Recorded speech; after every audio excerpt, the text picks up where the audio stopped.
we get this mindset that, man, this company that I'm working for is not that good. I've been here for a year or two. What if I go somewhere else and I'm not that good?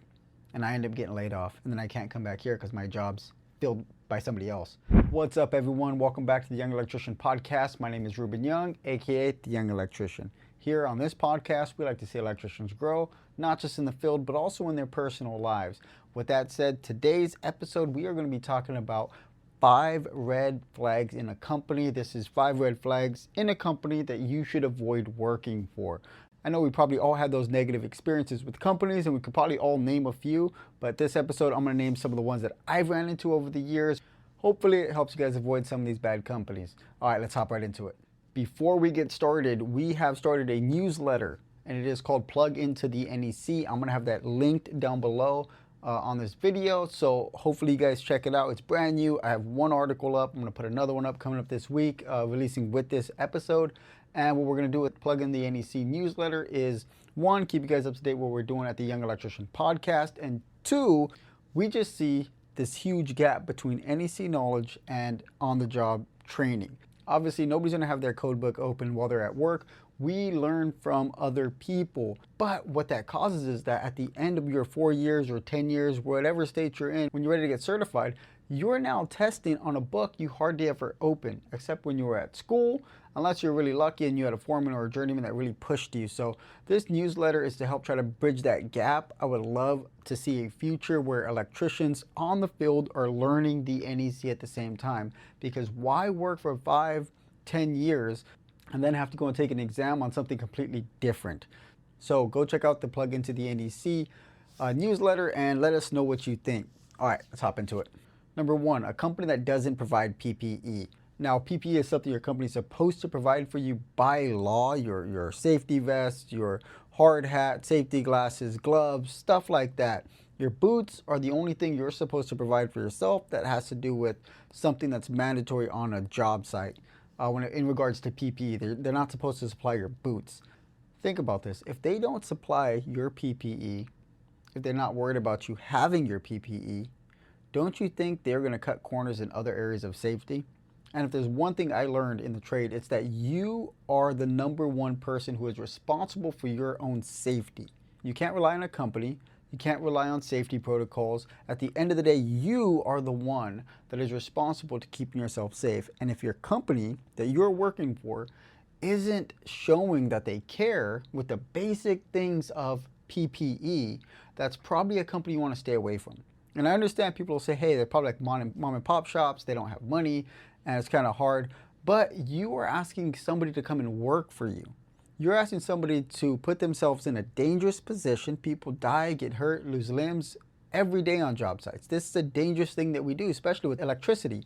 And you're going to ask me to do that for you, and you're not going to provide the basic necessities to keep myself safe. A high-vis vest, a hard hat, safety glasses, gloves.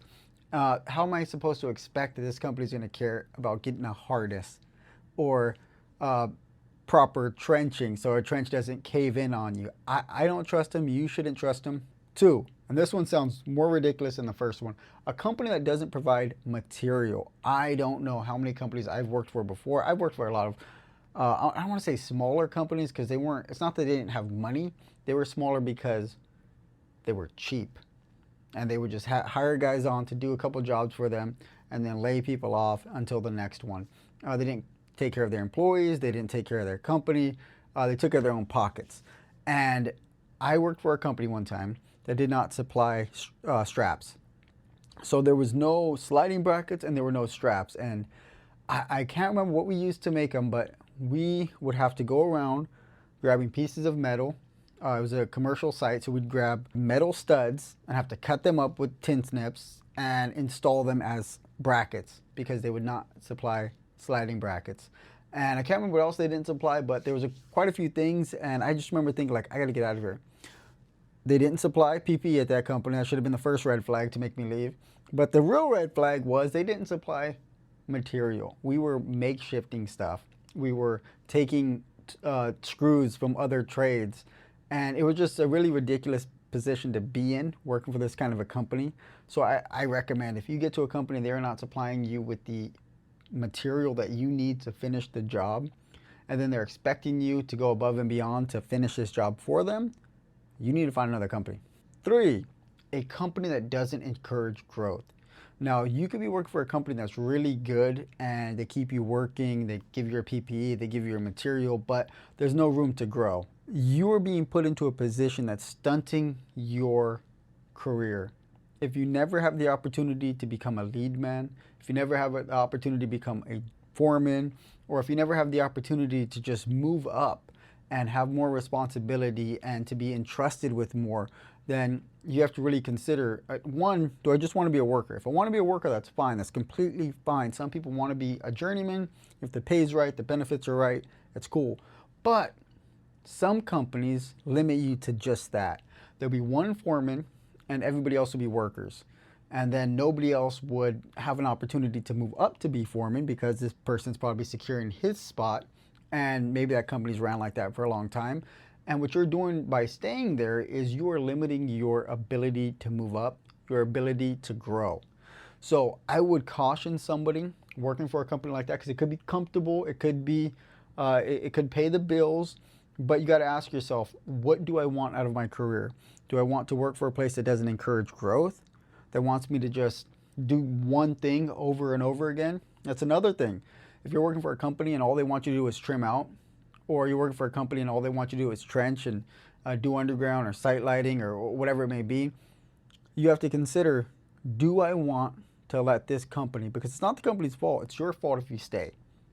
It's your fault if you stay. Do I want to allow this company to keep me in this position, to keep me from growing in my career, growing in the craft, growing in the trade?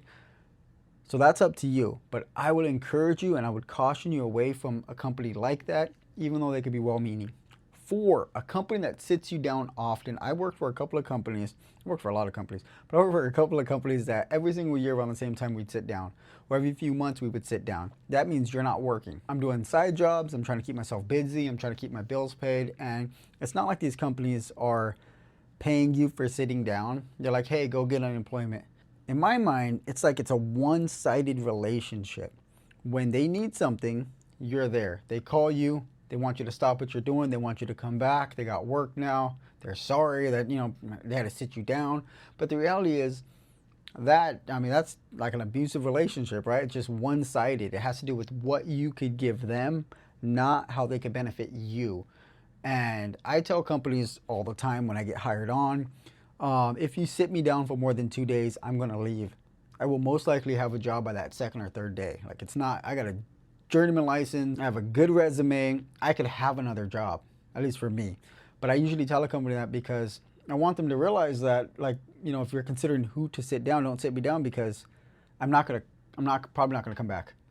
And it's not me being arrogant, it's me being honest and straightforward with them. And maybe they don't want to hire me. Maybe they're like, hey, I don't want a guy that's I want a guy that I could just string along.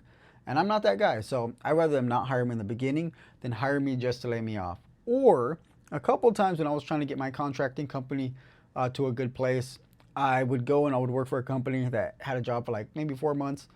And I would, tell them like, hey, dude, if you got something after this, I'll continue working with you. If not, I'm going to go back to do my own thing because I'm trying to build my company. And we'd have an understanding. But I just want a company to be straight up with me and tell me, hey, we don't have consistent work. I could keep you working for 4 months. And then when that 4 months is up, you should probably start looking for another job unless you're okay with sitting down. So I think having that respect and being open is really important. But for most companies like that, they will string you along. 5, a company that does shiesty practices. And this is a broad statement right here, because there are a lot of things that you could consider a shiesty practice. 1, it was the same company that didn't give me material, but this guy would walk with the inspector. He would usually do tenant improvement projects. What he would do was he would see things that he knows not going to pass an inspection, or that should have been added on the plans. And instead of saying something or trying to work with the owner to fix it, he would keep his mouth shut and he would wait to walk with the inspector. And then he would ask the inspector, hey, shouldn't this, and this be done? And the inspector would be like, yeah. And the inspector would put the order in so that he would get the job. And I'm not saying that you have to go and give your experience where it's not being paid for. Like, they're not paying you to design the place. So yeah, you should make money if something was missed. But this guy would do it in a very predatory way, and I just didn't like it. It just gave me a bad feeling, and I didn't want to be associated with somebody like that I felt was a shisty character. He would also have us take we're doing this project, and we set these exit signs up, right? And it's not the J box, it's those exit signs that are recessed into the wall. We set these exit signs up, and then there's an inspection on the other side of the building, and the other exit sign housings have not came in. So he said, hey, there was like 11 of them too. He's like, take those down, put them all up on the other side of the building. And I'm just like, dude, like these things are kind of a pain in the butt to put in. And now we got, to make them leveled at the right height, everything. So we have to go put them in on the other side of the building. And I remember doing small things like that. It was just soul crushing. I'm like, I don't want to work for somebody he has money. He's been in business for a long time. He's a very successful person, but I don't want to work for somebody that doesn't care about putting that extra work on me and doesn't care about doing electrical in a professional manner. So yeah, I had to ditch that place. So if somebody's doing shiesty practices, jeopardizing your safety, shiesty practices with other trades, stay away from them. If you feel weird about how they do their business, how they run their jobs, you should look for another job.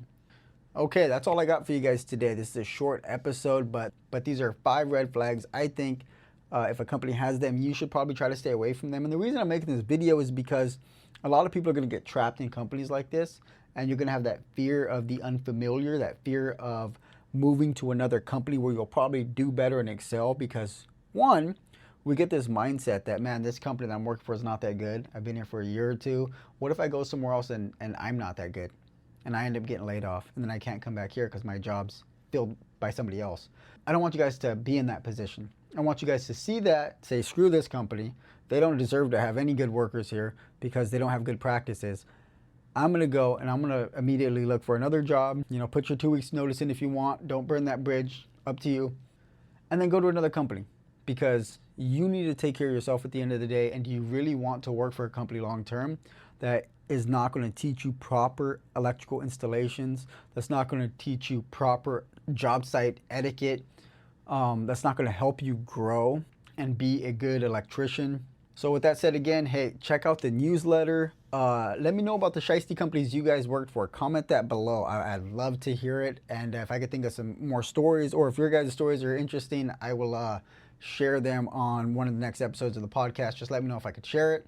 And I'd love to share some of the stuff you guys ran into because there's a lot of shiesty companies out there, man. And honestly, we should respect our own craft, and we should want to work for companies that respect our craft. All right, talk to you guys later. Peace.